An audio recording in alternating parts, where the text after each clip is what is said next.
नमस्कार दोस्तों, स्वागत है आपका चैनल ऑर्गेनिक फार्मर में। दोस्तों, आज की जो वीडियो है इसमें हम चर्चा करने वाले हैं कि जीवामृत, मटका खाद या पंचगव्य, इन तीनों में से कौन सी चीज़ को इस्तेमाल करना है, कौन सी चीज़ को इस्तेमाल नहीं करना। बहुत सारे साथियों के कमेंट आते रहते हैं और पर्सनली भी पूछते रहते हैं कि नितिन जी, पंचगव्य भी लगभग ऐसा ही है, जीवामृत भी लगभग ऐसा ही है और मटका खाद भी, सारी चीज़ें लगभग वही डाली जा रही हैं, तो इसके हम किसका प्रयोग करें, किसका प्रयोग ना करें। तो ये सब बातें आज इस वीडियो में हम चर्चा करेंगे। और एक बड़ी खुशी की बात, प्रसन्नता का पल आप लोगों से मैं साझा करना चाहता हूँ। आज की जो वीडियो है ये हम बोया के माइक से रिकॉर्ड कर रहे हैं और ये जो माइक है ये मुझे मेरे एक सब्सक्राइबर साथी, आप में से ही किसी एक ने मुझे गिफ्ट किया है और ये आज ही मुझे प्राप्त हुआ है। तो उन साथी को मैंने थैंक यू बोल दिया है, लेकिन उन्होंने अपना नाम लेने से मना कर दिया है। तो आप में से भी कोई और साथी भी कुछ और गिफ्ट देना चाहते हो तो भाई मोस्ट वेलकम है।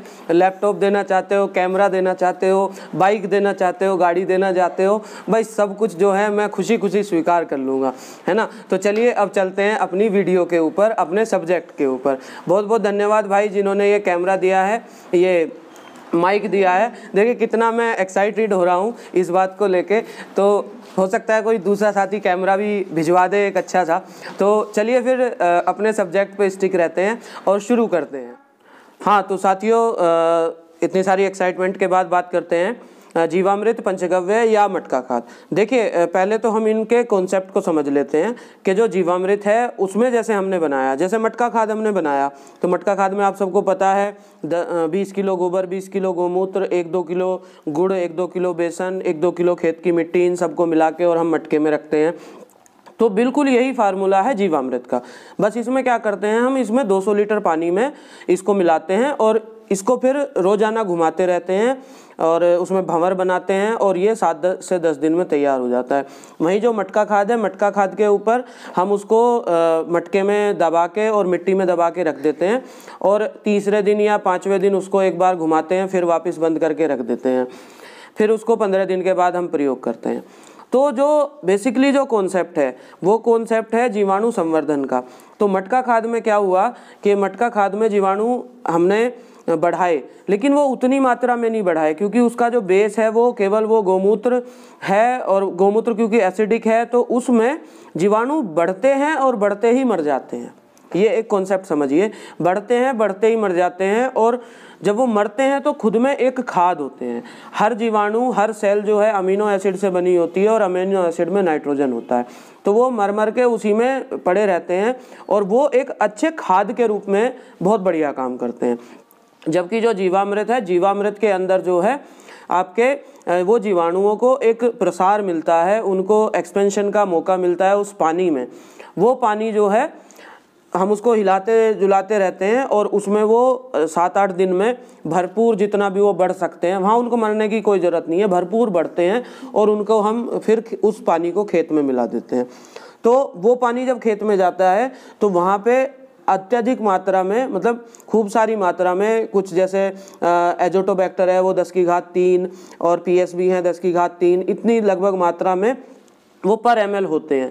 तो खेत में हम उसको फैला देते हैं, पानी के साथ मिला देते हैं, तो वो ज़मीन में जाते हैं, शेल्टर लेते हैं। अगर खेत का कार्बन अच्छा है तो वहाँ पे फिर वो नाइट्रोजन फिक्सिंग, फॉस्फोरस सोल्यूबलाइजिंग या जो पोटाश मोबिलाइजिंग या जिंक या जो भी बैक्टीरिया हैं, ट्राइकोडर्मा के कुछ उसमें स्पोर्स होते हैं, वो थोड़ा भूमि शोधन का काम करते हैं थोड़ी बहुत मात्रा में, तो वहाँ पे जाके वो सॉइल एनरिचमेंट का काम करते हैं।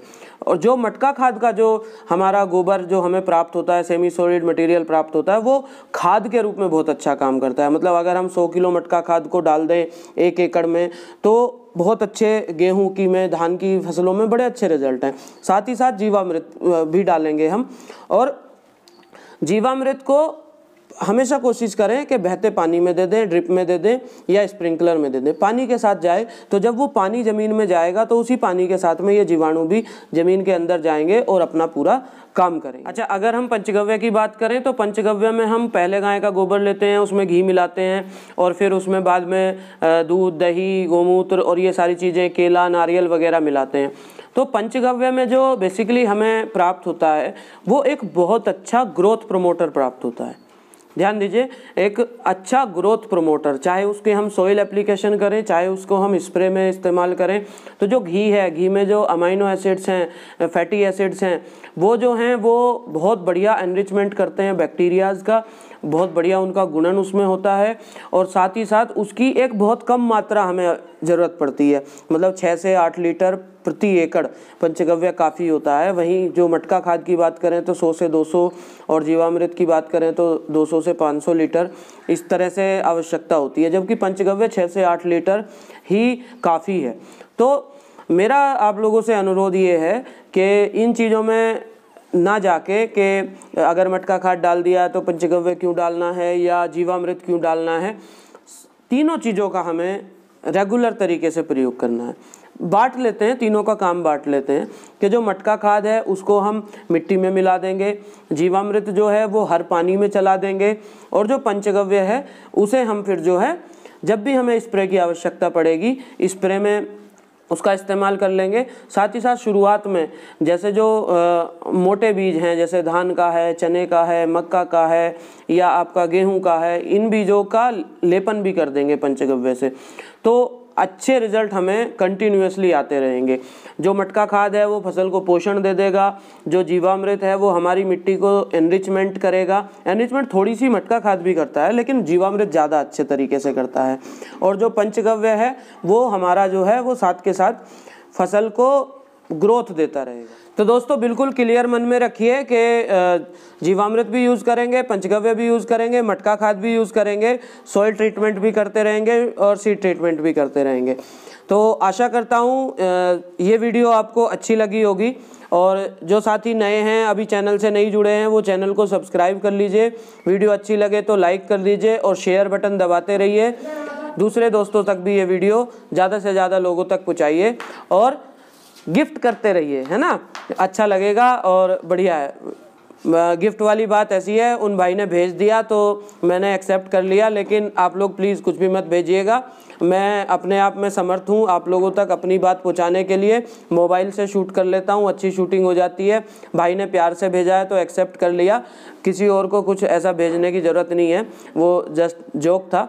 तो साथियों चैनल को सब्सक्राइब रखिए, वीडियो को लाइक करते रहिए और शेयर करते रहिए। मिलते हैं अगले वीडियो में, बहुत बहुत धन्यवाद।